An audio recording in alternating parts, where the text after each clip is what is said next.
میں عبید لاؤڈو آج ایک نئے سیاسی اور معاشی موضوع پہ حاضر خدمت ہوں۔ ہمارا آج کا موضوع بحث اسحاق ڈار صاحب ہیں۔ یوں تو پچھلے کچھ عرصوں سے سالوں سے ہم اپنی میڈیا سے ان کی شخصیت کے منفی پہلو سنتے رہے ہیں، جن میں 3 مین ٹاپکس رہے ہیں جس پہ تنقید کی جاتی ہے۔ ایک تو اسحاق ڈار صاحب پہ یہ تنقید کی جاتی ہے کہ وہ منی لانڈرنگ کیس میں ملوث ہے، اور وہ کہتے ہیں کہ منی لانڈرنگ میں ملوث رہا ہے، یہاں سے ویسٹ اور دبئی اس نے منی لانڈرنگ کی ہے، یعنی ایز اے فائنانس منسٹر انہوں نے اپنے پاورز کا مس یوز کیا ہے، جس میں اس نے وہاں کئی کاروبار اپنے شروع کر رکھے ہیں۔ دوسرا ان کا جو منفی پہلو ہے وہ ماری میمن صاحبہ کے ساتھ ان کی شادی کا ہے۔ اس میں شادی کرنا تو کوئی بری بات نہیں ہے، یہ تو ایک اچھا کام ہے، سنت رسول اللہ صلی اللہ علیہ وآلہ وسلم ہے، لیکن اس میں 1.5 ارب یا 1 ارب کا حق مہر کا کافی بحث رہا، اور اچانک وہ جب اس وقت یہ پاکستان کے سیاسی معاملات میں اور معاشی معاملات میں اتنے الجھے ہوئے تھے، تو اچانک سے یہ شوق ان کے لیے ایک منفی پہلو بن گیا۔ اور تیسری جو خاص بات ہے کہ اس نے اپنی پرائیویٹ کمپنیز بنا رکھی ہیں باہر کے ملکوں میں، جبکہ کہا جاتا ہے کہ وہ گورنمنٹ میں آنے سے پہلے اتنی کوئی اچھی پراپرٹی ان کی نہیں تھی، سب کچھ پیسہ اور پاور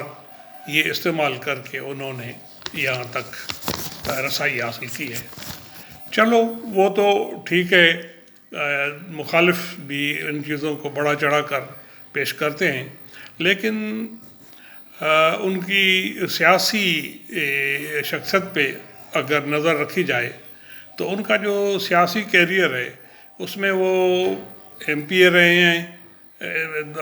2 مرتبہ ایم این اے رہے ہیں، سینیٹر رہے ہیں، اور 2 مرتبہ پہلے بھی پاکستان کے فائنانس منسٹر رہے ہیں، اور اب جب پاکستان اتنے مسائل میں پھنسا ہوا ہے تو ان کو جب لایا گیا تو سب کہہ رہے تھے کہ بس اب مسائل حل ہو جائیں گے، لیکن مسائل بھی اپنی جگہ پہ گمبھیر ہیں، اور یہ ایک حقیقت ہے کہ اس وقت کے جو حالات ہیں اس میں اسحاق ڈار صاحب کے سوا اور کوئی بھی پاکستان کی معیشت کا بیڑا اچھے طریقے سے نہیں چلا سکتا، کیونکہ وہ ایک بزنس مین ہے، ان کو پتہ ہے کہ کیسے کوئی کام اسٹارٹ کیا جاتا ہے، اس کو کیسے اسٹیبلش کیا جاتا ہے، فنڈز کیسے جنریٹ کیے جاتے ہیں، اور اسی میں ہی جب ہم ان کے کمپنیز پہ نظر ڈالتے ہیں تو ویسٹ کے علاوہ جو بھی ان کی وہاں پراپرٹیز ہیں، یہاں دبئی میں ان کے بڑے کاروبار ہیں، یہاں ان کی کمپنی ہے HDS، اور اس میں اس کے 2 بیٹے حسنین ڈار اور علی ڈار ہیں جو ان کی لک آفٹر کرتے ہیں یا وہاں رہتے ہیں، اس کی دیکھ بھال کرتے ہیں۔ ویسے ظاہر ہے مائنڈ، تجربہ اور پیسہ تو اسحاق ڈار صاحب کا ہی ہے، اور اس نے ظاہر ہے اپنے اس میں کاروبار میں اس میں سیاسی تعلقات بھی استعمال کیے جاتے ہیں، تب جا کے باہر کسی ملک میں اپنے پیر جمائے جاتے ہیں۔ ان کے تجربے کی ایک خاص بات ہے کہ یہ پاکستان کے معاشی مسائل کو اچھی طرح جانتے ہیں۔ وہ کہتے ہیں کہ پاکستان کی بدحالی کے 3 بیڈ ایز شامل ہیں، یعنی ایک تو جو ہے بیڈ اکانومی ہے پاکستان کی، اور دوسری ہے بیڈ انرجی کنڈیشن، انرجی میں جو ہمارے حالات ہیں، اور تیسرا ہے بیڈ ایکسٹریمزم، یعنی ان تین چیزوں نے پاکستان کی اکانومی کو بہت خراب کیے ہوئے ہے۔ ظاہر ہے اس میں جو ایکسٹریمزم کی وہ بات کرتے ہیں تو ایک عرصے سے پاکستان جو ہے 9/11 سے تو باقاعدہ اس میں ٹیررزم میں ملوث رہا، پاکستان کو نشانہ بنایا، کئی لوگ مر گئے اور کئی ہماری عمارتیں مسمار کی گئیں،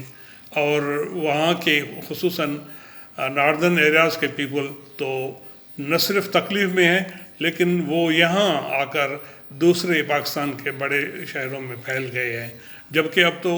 جو ہے افغانستان سے ہی ایک بھاری مقدار میں لوگ آئے ہیں۔ ظاہر ہے اتنے پناہ گزین اور وہ اتنے ڈالروں کے ڈھیر لے کر یہاں جو انہوں نے پراپرٹیز خرید کی ہیں تو اس سے مسائل بڑھے ہیں۔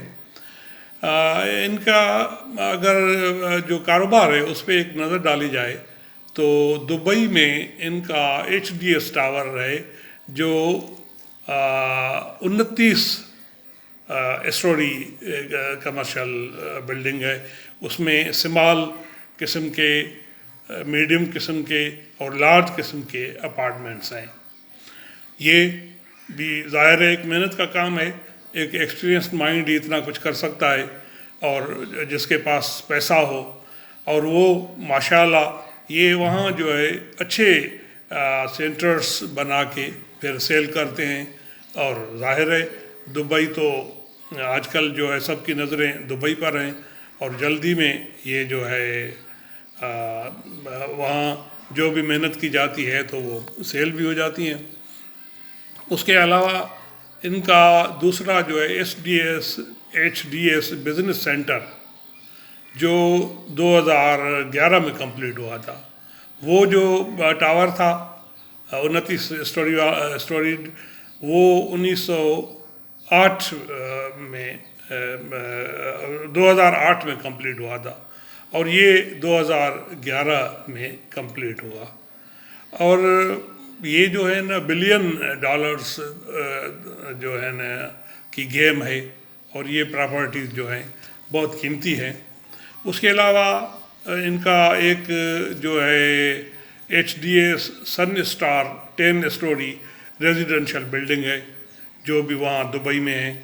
اور اس کی چھت پر تو کہتے ہیں کہ سوئمنگ پولس بنے ہوئے ہیں، یعنی کسی طرح بھی وہ یورپین یا عرب کے لگژری سینٹرز سے کم نہیں ہے۔ اس کے بعد ان کی جو ہے ایک ہے صبح آئیوری 1 and 2 یعنی 2 فیزز میں یہ بنی ہیں، اور یہ سب ان کے جو بزنس کے سینٹرز ہیں یہ ان دا ہارٹ آف سٹی ہیں، یعنی اس میں دبئی میں،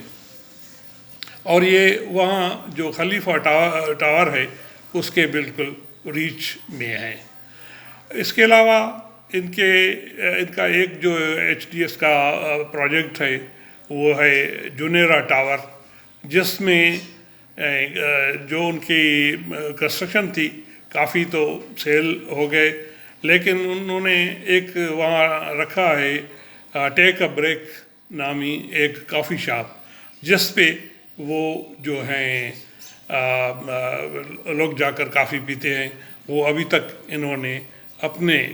اس میں قبضے میں رکھا ہوا ہے اور خود یہ کاروبار کرتے ہیں۔ اس کے علاوہ ان کا ایک اور جو ہے 2013 میں ایک پروجیکٹ ان کا کمپلیٹ ہوا تھا HDS منی گلف، اس کی اوپننگ پہ وہاں پرنس احمد بن سلمان کو بلایا گیا تھا، یعنی یہ اس کیلیبر کے ہیں، اور وہاں جو ان کے کاروبار ہیں یا ان کے بیٹوں کے جو کاروبار ہیں ان پہ اگر نظر رکھی جائے تو اتنی ان کو ارننگ ہے کہ یہ کسی طرح بھی عرب پرنسس سے کم نہیں، اور ہر چیز کا وہ اسی طرح مزہ بھی لیتے ہیں، کماتے بھی ہیں، اور اتنی بڑی خاصی پراپرٹی بھی بنائی ہے۔ وہاں انہوں نے ایک اپنی جو ہے اپنا وہ شہزادوں والا شوق پورا کرنے کے لیے اور اپنا اسے کمرشل بینیفٹ بھی لینے کے لیے HDS رینٹ اے کار بنائی ہے، جس میں کاریں جو ہے وہ چلاتے ہیں ٹیکسی پہ، یعنی جو بھی لوگ باہر سے آتے ہیں یا وہیں کے امیر لوگ، وہ یعنی انتہائی قیمتی گاڑیاں جو ہیں وہ ان کو رینٹ پہ مل سکتی ہیں، اور جس میں BMW ہے، مرسڈیز بینز ہے، فراری، بینٹلے اور لیمبورگینی ایونٹاڈور، اور اس کے علاوہ کئی اور گاڑیاں ہیں جو وہاں رینٹ پہ مل سکتی ہیں، اور یہ ان کی ذاتی پراپرٹی ہے، اور یہ ایسی گاڑیاں ہیں کہ ایک ایک گاڑی جو ہے کروڑوں میں خریدی جا چکی ہے۔ تو اس لحاظ سے اب ان کے پاس پیسہ بھی کافی ہے، لیکن یہ پیسے کی ایک ہرس ہوتی ہے، جس کو بھی یہ لت لگ جائے تو وہ پھر چھوڑتا نہیں۔ تو بہرحال اب ملک اس دورائے پہ کھڑا ہے اور انتہائی سنگین حالات ہیں، تو فرض بنتا ہے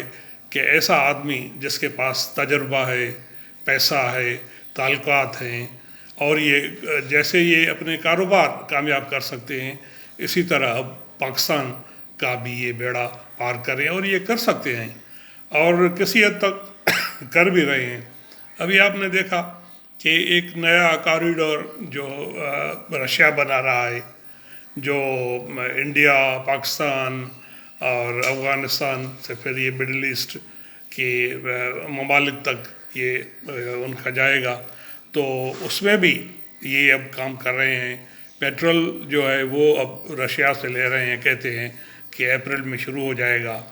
ایران کے ساتھ ویسٹ کا مسئلہ ہے، امریکہ کا، ان کا، لیکن یہ بھی اچھا ہے کہ انہوں نے ایک ڈیل دے رکھی ہے۔ کہتے ہیں کہ آدھی ضرورت جو ہماری ہے